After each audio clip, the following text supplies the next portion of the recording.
of moral and development. An outstanding example of research in the Piegetan tradition is the work of Lawrence Kohblegrs. Kohblegrs is focused on moral development and has proposed a stage theory of moral thinking, which goes well beyond Piaget's initial formulations.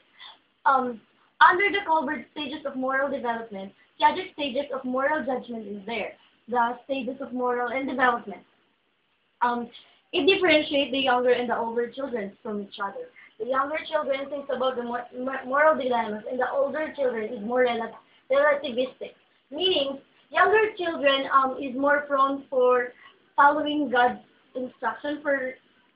They think that the rule cannot be bent anymore, while the older children tend to stand and above are most likely they know that rules are not sacred and absolute, but are devices which humans use to get along cooperatively. And approximately the same time, 10 or 11 years, children's moral thinking undergoes other shifts. In particular, younger children base their moral judgments more on consequences, whereas older children base their judgment on intention.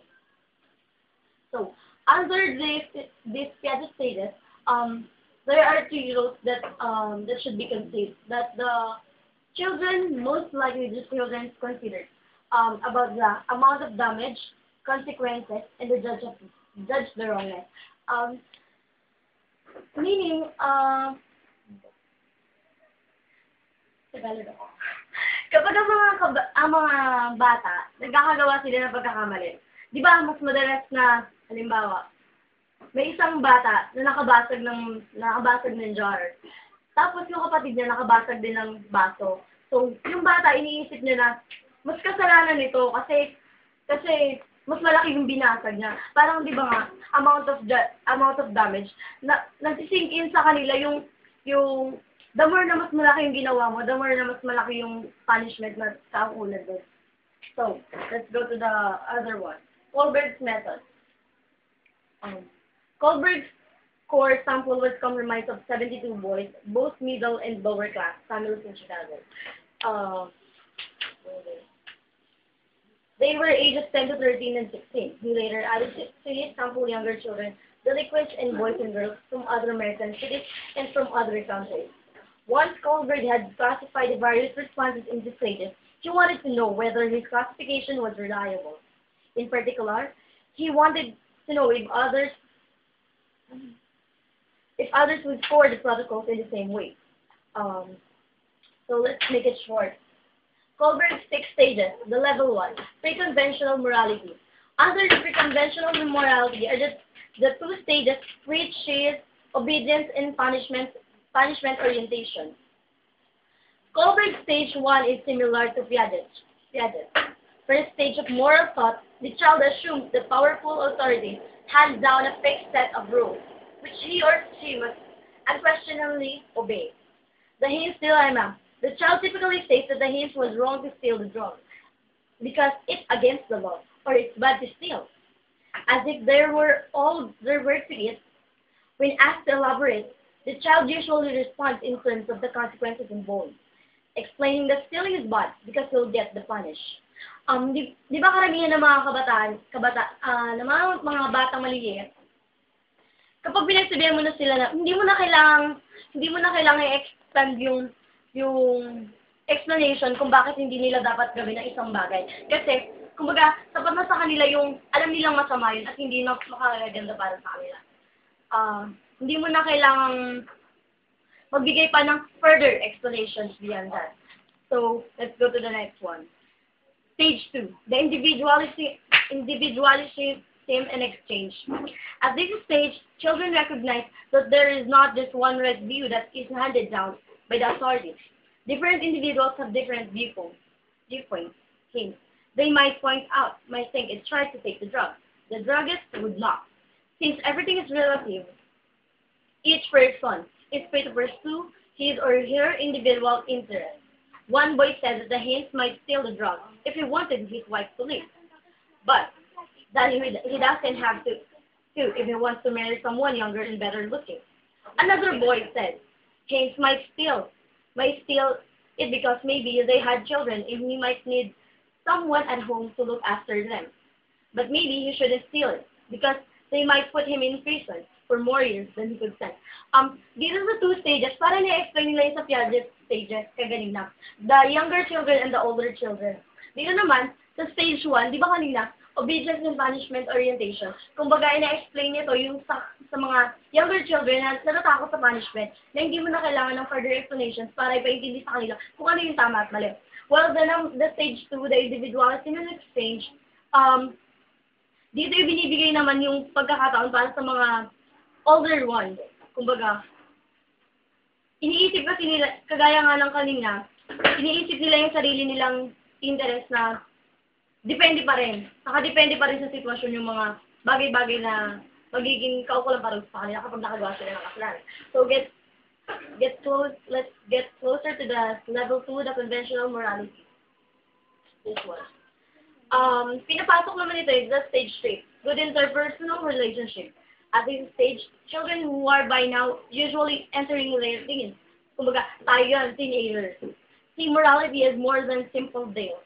They believe that people should live up in the expectation of the family and community and behave in good ways. Good behavior means good motives and interpersonal feelings such as love, empathy, trust, and concern for others. Okay? They typically argue was right to steal the drugs because he was a good man for wanting to save her, and his intentions were good, that of saving the life of someone he loved. Even if Haynes doesn't love his wife. These subjects often say he should steal the drug because I don't think any husband should sit back and watch his wife die. Teenagers understand the reason behind the something complicated situation. Kumbaga, iniintindi nila yung rason. Kumbaga, dito pumapasok yung pagkakaroon ng mas malalim or wide understanding of a person. Hindi na siya mako-consider child kasi diba teenager na. So, kapag teenager na yung isang tao, doon na lumalawak yung pag-iintindi niya sa sitwasyon, hindi lang basta sa alam niyang masama. Kasi hindi lang din basta sa alam niya yung kaukulang parusa, pero yung intention bakit ginawa yon. So, let's go to the stage 4, maintaining the social order. Stage 3, reasoning works best into two-person relationships with family members or close friends, where one can make a real effort to get to know the other's feelings and needs and try to help. At the stage 4, it contrasts the respondent becomes more broadly concerned with society as a whole.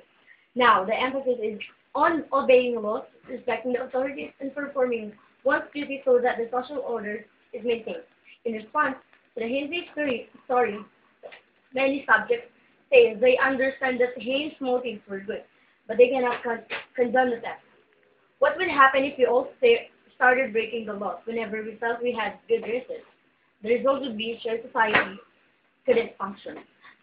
Stage 4, maintaining the social order. Kumbaga, dito, pinapasok na yung lahat.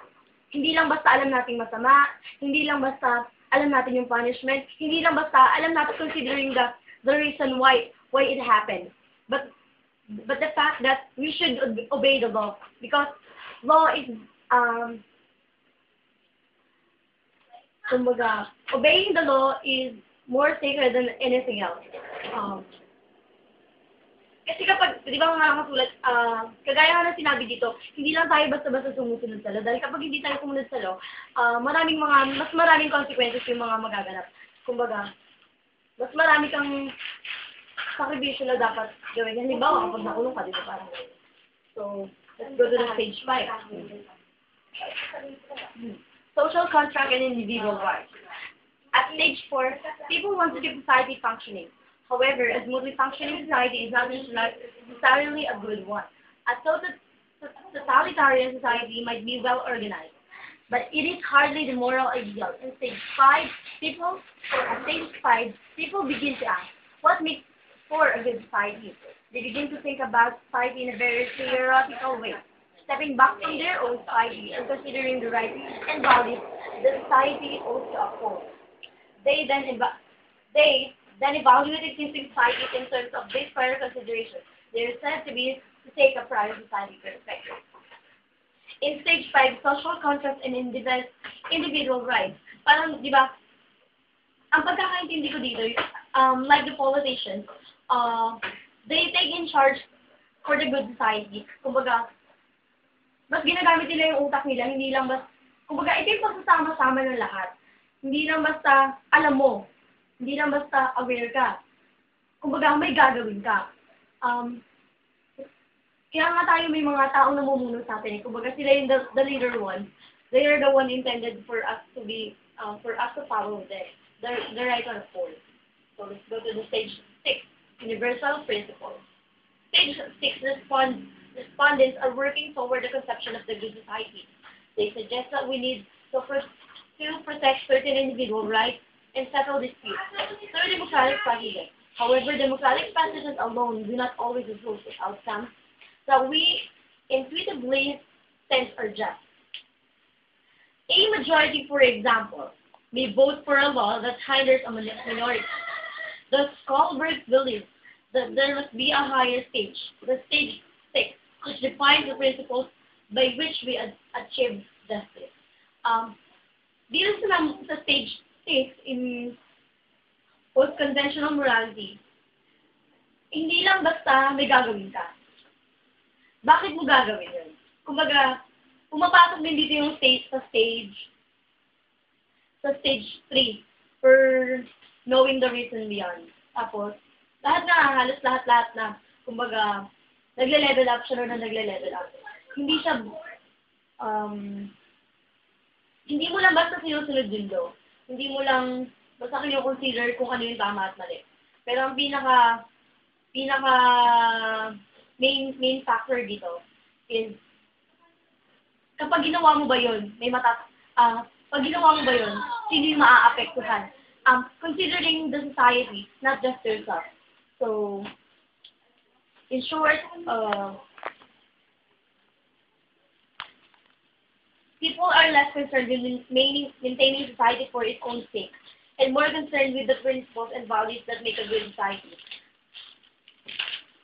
At stage 6, they define principles by which agreements will be most just. That's all.